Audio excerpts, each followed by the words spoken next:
good morning. Hey, how are you? I am doing great. I am doing great because my God, my Savior, His Son, Jesus Christ, is with me. Yes, I am doing great because today is Friday, December 2nd, 2026. It's great that God allowed me to be here with my husband, my son, my friends, my customers, my siblings.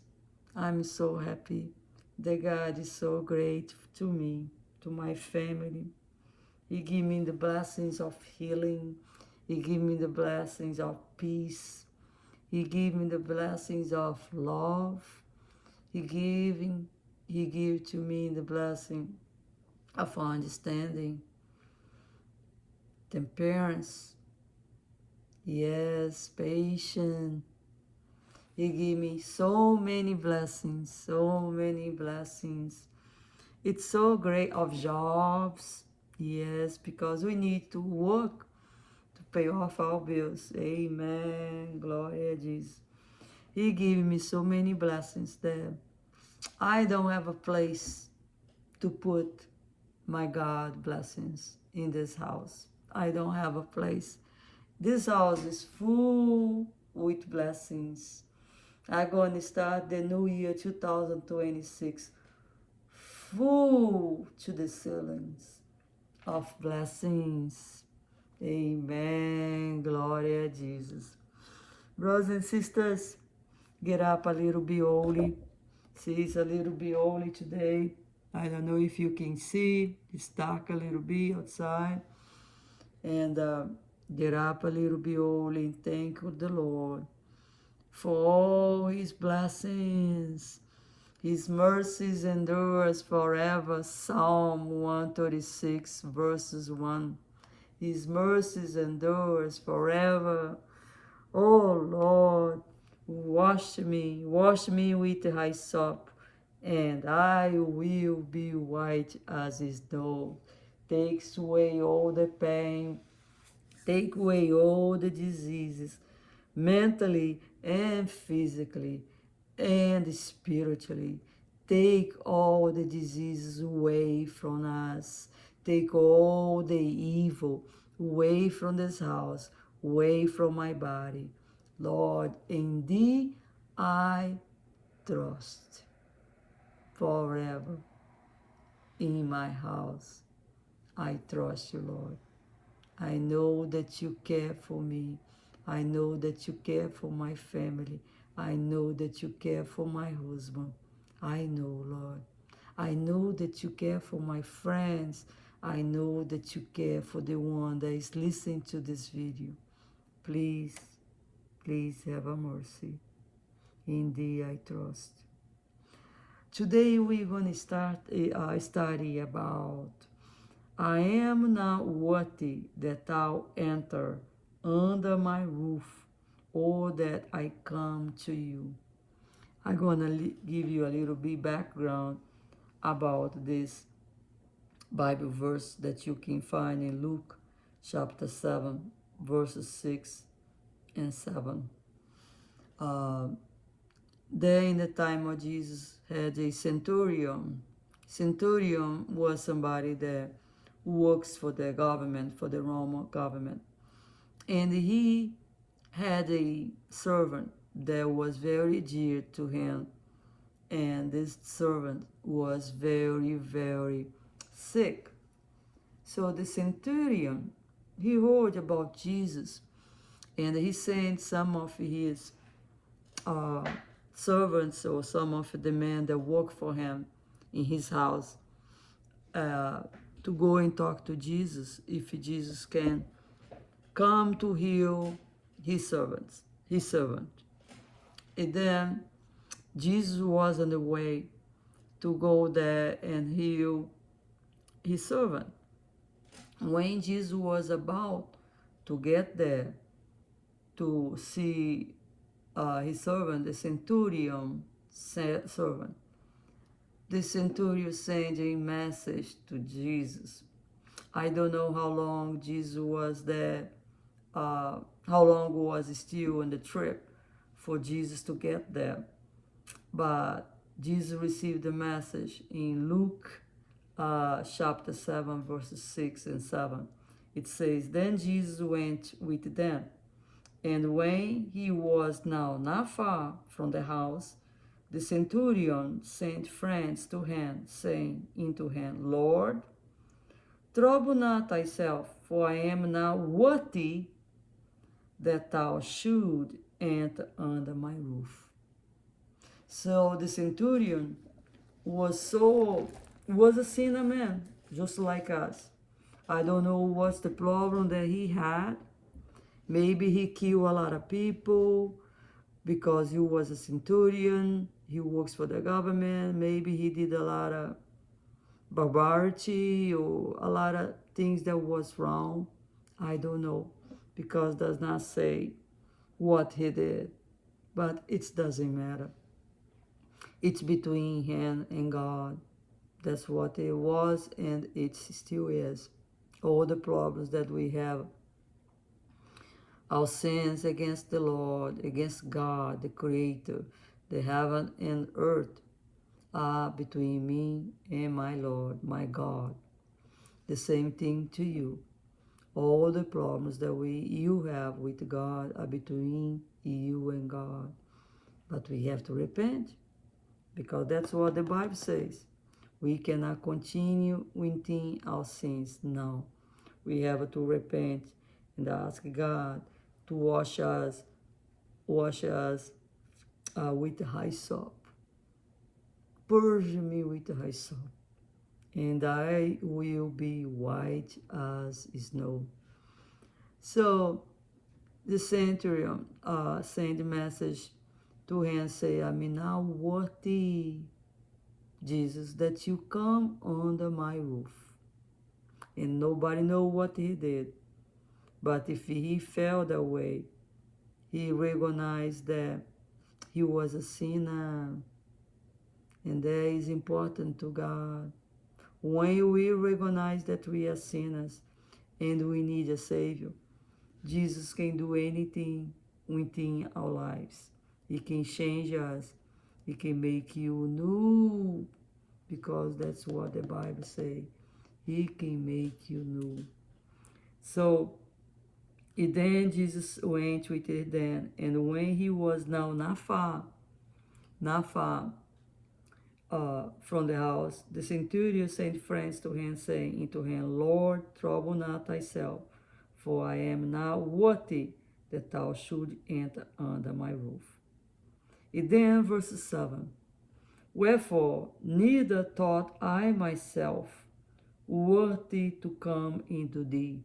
That's what the centurion said, that he's now worthy to come to Jesus. So he must did something very bad, but doesn't matter. Jesus has power. Jesus has power to save us from all our sins, no matter what we did, no matter what kind of sins we do. Jesus has power. So, wherefore, verse 7, neither thought I myself worth to come into thee, but saying in a word, and my servant shall be healed. See, he knew that Jesus had power. He was a sinner, just like us, but he knew that Jesus has the power to save, to heal his servants. He knew that Jesus has the power. And he said this, I'm now worth that you come under my roof, and I'm now worth to come to you. Look, brother and sister, that's the way the centurion felt. But Jesus in this Bible, he says here in this Bible, that if you recognize that you are a sinner, and you repent from your heart, not from the mouth out, no, not lie today, and then ask forgiveness tonight, and then tomorrow lie again. No. It's not like that, because a lie is a sin. It's a sin. No, it's to really, really repent and not to lie anymore. It's to really, really repent from talking about people's life. It's to really, really repent from all evil in this earth. Oh Lord, oh Lord, have a mercy upon us. Please have a mercy upon our mouths, our tongue. Have a mercy upon us, Lord. Please be with us. Forgive us our sins. So, brothers and sisters, after that, Jesus also, read Luke chapter 7. It's a beautiful, beautiful chapter. I love it. And then after he sent a word, and the centurion, when the friend was coming to his house, not Jesus, just the centurion man, when they got there, his servant was healed, because Jesus sent a word and his servant was healed, just like that. So, brothers and sisters, in this Bible says, ask and it shall be given. Knock, the door shall be open. So if we ask, if we knock, the door shall be open. God wants us to have that little seed. See how tiny it is? Little seed of mustard seed. That's what God wants us to have. Because that little seed of mustard seed can accomplish wonderful things. Wonderful things. Brothers and sisters, be with God. Get up a little bit early. Read the chapter 7. Luke chapter 7. Because right after he healed the servant of the centurion, he passed by a procession of burial. A son of a widow died, and he saw the face of the widow, and he said he stopped by the box where the corpse were, the son of a widow. And in that time, when you did not have a son, the widows and a husband, was very hard for the widows to survive, because they need the son to work for them, they need their husband to work for them, and they did not. This widow would not have anymore. So Dido had a compassion on her, and he stopped by, and he told her son that was that he was in the box, going to be buried. And Jesus said to him, Jesus said to the corpse, arise, arise. I may give you life now. Arise. And the son arise. So, brothers and sisters, we have to believe in this Bible, because this Bible is a living word. It's the word of God. We have to understand that it's not a word of a simple being like you and me. No, it's the word of God.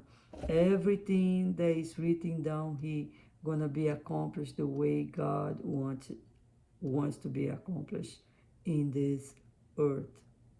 So I leave you with a message today. Get up a little bit early.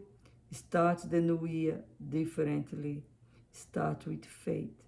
Because it says in this Bible, without faith it is impossible to please God. That's what it says right here in this Bible. If you are reading the Bible without faith, if you are worshiping God without faith, if you're going to church without faith, if you go on with your life without faith, you're not pleasing God. Because without faith, is impossible to please God. So, brothers and sisters, please get up a little bit early, talk with God, have a communion with God, your Savior. This 2026 gonna be a year of faith, faith, faith. In Jesus' name, God gonna take care of you. God gonna take care of your spouse, your family, all your family, your job. In Jesus' name, amen.